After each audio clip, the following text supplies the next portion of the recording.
Now we will discuss a very important concept of thermodynamics, which is entropy. So before understanding about entropy, we need to talk about many things. Let us have a discussion here. We know that if you apply first law of thermodynamics for a process and property internal energy is found, okay, the property internal energy was found from the first law of thermodynamics. Similarly, if you apply second law of thermodynamics for a process, property entropy is found. That is the beauty of this, okay. Internal energy property is found by the first law of thermodynamics, and the entropy property is found by the second law of thermodynamics. In fact, overall or generally, thermodynamics is the study of three E's. Okay, there are three E's constitutes thermodynamics, which are energy, equilibrium, and entropy. Okay, these three E's are very important in order to understand completely about thermodynamics. We already have discussed about energy, equilibrium, and now we need to discuss about entropy and what is the meaning of entropy, how exactly it is, or what exactly it is. In order to understand about entropy, we need to understand about Clausius theorem. Through this Clausius theorem, we will try to understand the concept of entropy. For that, let us consider a smooth closed curve representing reversible cycle. We can observe in the figure. Okay, that closed curve I have considered. That closed curve represents a reversible cycle, and that closed curve is divided into a large number of strips by means of reversible adiabatics. In the diagram, you can observe there are so many vertical lines are there. These vertical lines represents reversible adiabatics. Total cycle is divided into number of strips by reversible adiabatics, and each strip, these vertical strips are closed at top and bottom by reversible isotherms. Thus the original cycle is replaced by zigzag closed path consists of alternative adiabatics and adiabatic and isothermal processes, such that the total, the heat transferred during all the isothermal process is equal to the heat transferred in the original cycle. So overall, we have replaced the total complete reversible cycle into number of isotherms and adiabatic curves. Okay. Or in another words, we can also say that the original cycle is replaced by large number of Carnot cycles, because we have already discussed about Carnot cycles. It consists of two adiabatics and two reversible adiabatics and two reversible isotherms. So in earlier slide, we have considered a closed smooth curve, and that is divided into number of vertical and horizontal strips, which are adiabatics and isotherms. So the original cycle is replaced by large number of Carnot cycles. For the elementary cycle, or one cycle, for the elementary cycle in the diagram which I have considered in the last cycle, elementary cycle ABCD, dq1 is heat absorbed reversibly at T1, at temperature T1, and dq is heat rejected reversibly at temperature T2. You can observe in the figure, which is in the figure, elementary cycle ABCD. In that elementary cycle ABCD, dq1 is heat absorbed reversibly at a temperature T1, and dq2 is heat rejected reversibly at temperature T2. Now, according to Carnot theorem, we can write this: dq1 by T1 is equal to dq by T2. Then, if heat supplied is taken as positive and heat rejected as negative, then the equation becomes this. Because dq is heat rejected, that's why it is negative. If you take this side, it becomes positive. And similarly for the elementary cycle EFGH, this is for the elementary cycle ABCD, and next one similarly for the elementary cycle EFGH. And similarly for that also we can write like dq3 by T3 plus dq4 by T4 is equal to 0. If similarly equations are written for all the elementary Carnot cycles, then for original cycle you can write like this: dq1 by T1 plus dq2 by T2 plus dq3 by t3 plus dq4 by t4, so on, which is equal to 0. So this equation you can write it as cyclic integration of dq by t is equal to 0. Okay, the meaning of this equation is the cyclic integral of dq by t is equal to 0. This r represents reversible cycle and this integration sign represents the complete cycle. Okay, thus cyclic integral of, this is the cyclic integral of dq by t for a reversible cycle is equal to 0. This is known as Clausius theorem. The r represents the equation in equation is valid only for reversible cycles. Okay, this equation is valid for only reversible cycles. So finally, the what Carnot cycle says is, or Carnot theorem says is, the cyclic integral of dq by t for a reversible cycle is equal to 0. So this is known as Clausius theorem. Now we need to prove that entropy is a property of the system. If you want to prove entropy is a property of the system, we need to prove that entropy depends on the end states, not on the path followed by the system. So let us prove that entropy is a property of the system. For that, let us consider a system be taken from an initial equilibrium state I to a final equilibrium state F. We can observe in the diagram, a system has taken from initial equilibrium state I to final equilibrium state F in the figure by following the reversible path R1. By following the reversible path R1, we have taken system from initial position I to final position F. The system is brought back from F to I by following another reversible path R2. Then the two paths R1 and R2 together constitute a reversible cycle. Okay, initially system is taken from I to F by following reversible path R1, and again the system is brought back to its initial position from F to I by following a reversible path R2. And from Clausius theorem we can write that the cyclic integral of dq by t, which is equal to 0, which we have already proved in earlier class. The above integral may be replaced as the sum of two integrals, one for path R1 and another for path R2. So let us split.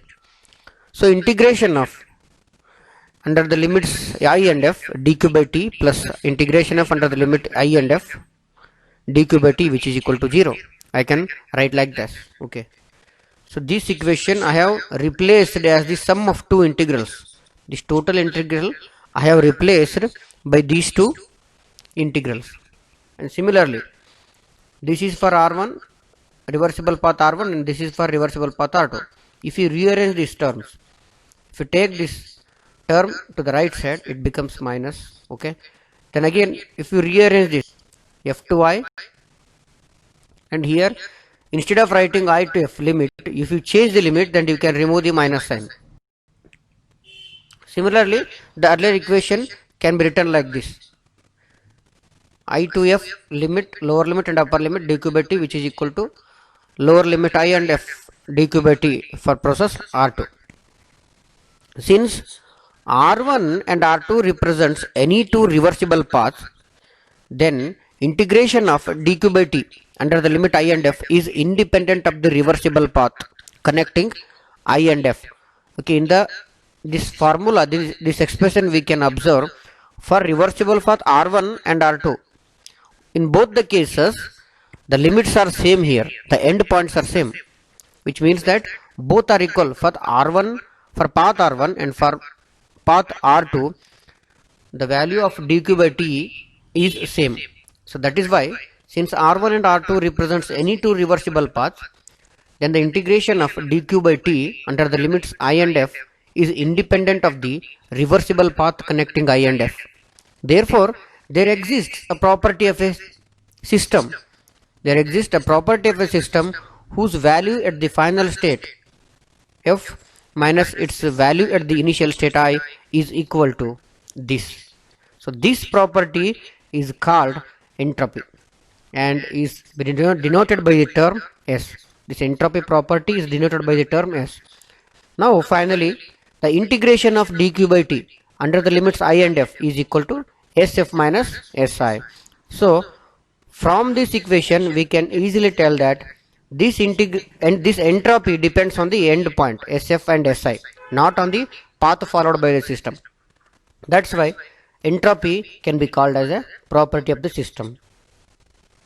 This equation again I can read it like this: dq in the reversible process by T is equal to this change in entropy. Now let us try to understand about the relation between temperature and entropy. So temperature entropy plot we will discuss. Just now we have derived the infinitesimal change in entropy ds due to reversible heat transfer dq at temperature T is given by. Okay, this equation already we have derived in earlier class. So change in entropy is equal to heat transfer, the ratio of heat transfer in the process, in the reversible process by temperature. And you can rearrange this equation: dq reversible, dq heat transfer in the reversible process is equal to temperature into change in entropy. Then if you write in integral form, this is differential form, this is the integral form for reversible cycle. Then for reversible adiabatic process, dq heat transfer involved is 0. Okay, this is the equation of relation between temperature and entropy, and also heat transfer involved in the process. For a reversible process, this is the equation. And for reversible adiabatic process, we know that there is no heat transfer. Okay, for reversible adiabatic process, there is no heat transfer between system and surrounding. That is why in this equation, this q reversible, heat transfer in the reversible process is 0 because it is adiabatic process. So if you put this as 0 and this becomes ds is equal to 0, which means that change in entropy is equal to 0. When change in entropy is 0, then entropy is constant. Then similarly for reversible isothermal process means temperature is constant. So in this standard formula, if you take temperature is constant, when temperature T is constant, you can take it out of the integration sign. Then heat transfer involved in the isothermal process is equal to temperature, because it is constant, into change in entropy. For Carnot cycle, we will try to write the expression by considering the entropy. Okay. In the earlier class, we have already derived efficiency of Carnot engine, which is net work transfer by heat addition. That net work transfer is equal to heat added minus heat rejected is equal by heat added. This is an expression for Carnot efficiency. So this I can rewrite it as heat transfer in the process, Q1, where it is here. Okay, heat added here in the process 4 to 1, heat is added. In the process 2 to 3, heat is rejected. So for this process 4 to 1, in the process 4 to 1, temperature is constant, you can observe here. Okay, constant temperature heat addition. So T1, so heat transferred in the process Q1 is equal to heat transferred in the process 4 to 1, which is Q1, can be written as T1 into S1 minus S4. Temperature is constant and S1 and S4 are entropy change. Similarly for Q2 and Q1 also you can write by taking consideration of the entropy. And this equation can be rewritten as, if you simplify this, you can write it as 1 minus T2 by T1. Now let us have a discussion on inequality of clauses. What exactly this inequality of clauses is, we will come to know at the end of derivation. What is this inequality of clauses will tell us. For that, let us consider a cycle ABCD. We can observe the diagram while explaining. Okay, go through the diagram. Let us consider a cycle ABCD. You can observe here A, B, C and D. Let AB be a general process, either reversible or irreversible. Okay, in the total cycle ABCD, let the process AB be a general process. We don't know that whether it is reversible or irreversible. while the other processes in the cycle are reversible. Other process means BC, CD and DA become, or let it be, reversible process, and the process AB is reversible or irreversible. Let the cycle be divided into number of elementary cycles as shown in the figure. For one of these elementary cycles, you can write it as, for one of those elementary cycles, efficiency can be written as 1 minus dq2 by dq.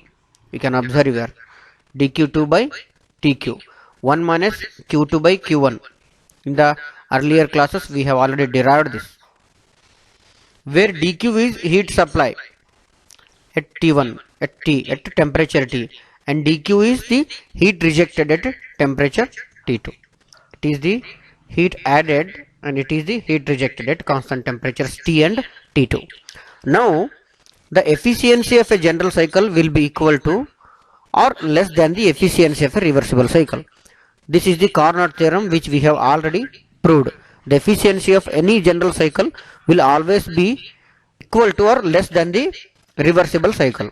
So that I can write here 1 minus dq by q. Efficiency of normal cycle is less than or equal to efficiency of reversible cycle.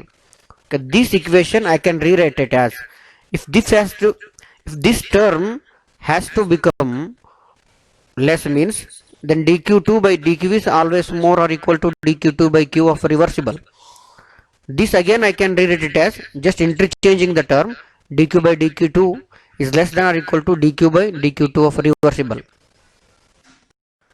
Let us, since dq by dq2 of reversible is equal to t by t2, from the Carnot corollary theorem we can write like this, then dq by dq2 is less than or equal to t by t2, or just rearranging the term, dq by t is less than or equal to dq2 by t2. Call it as equation 1 for any process AB. That process AB may be reversible or irreversible, we don't know. Then for reversible process, change in entropy ds is equal to dq of reversible by t is equal to dq2 by t. This is equation 2. Hence, for any process AB on comparing 1 and 2, for any process AB on comparing 1 and equation 2, you can write this equation 3. dq by t is less than or equal to change in entropy 3. Then for any cycle, you can write it as the cyclic integral of dq by t is less than or equal to then the integration of ds, the term ds, change in entropy. Since entropy is a property of the system and cyclic integral of any property is 0. This is the cyclic integral. Okay, cyclic integral of the process dq by t, cyclic integral of the term dq by t is less than or equal to cyclic integral of the term ds, change in entropy. And since entropy is a property of the system and the cyclic integral of any property is 0, if entropy is a property of the system, cyclic integral of any property is 0. So instead of writing this integral of ds, cyclic integral of ds, you can write it as 0 and call it as equation 4. So which means that the cyclic integral of the term dq by t is always less than or equal to 0.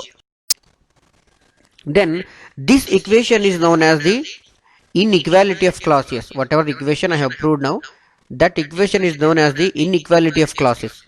It provides the criteria of the reversibility of a cycle. It provides the criteria for the reversibility of a cycle. So let us have that. If cyclic integral of the term dq by t is equal to 0, then the cycle is reversible. Okay, very important. If cyclic integral of the term dq by t is equal to 0, then the cycle is reversible. If in case the cyclic integral of the term dq by t is less than 0, then the cycle is irreversible and it is possible. If it is less than 0, then the cycle is irreversible, but it is possible. And third possibility, the cyclic integral of the term dq by t is more than 0, then the cycle is impossible since it violates the second law of thermodynamics. So this Clausius inequality equation has given three conditions or three possibilities, or it provides three criteria for the reversibility of a cycle. So that is why the name is inequality of Clausius. Now let us discuss about entropy principle. For a process undergone by a system, we have a general equation which is the change in entropy of any process is more than or equal to the term dq by t. So this equation already we have proved. So let us call it as equation 1. Let us consider this equation. And for an isolated system which does not undergo any energy interaction with the surrounding, we know that isolated system will never interact with the surrounding.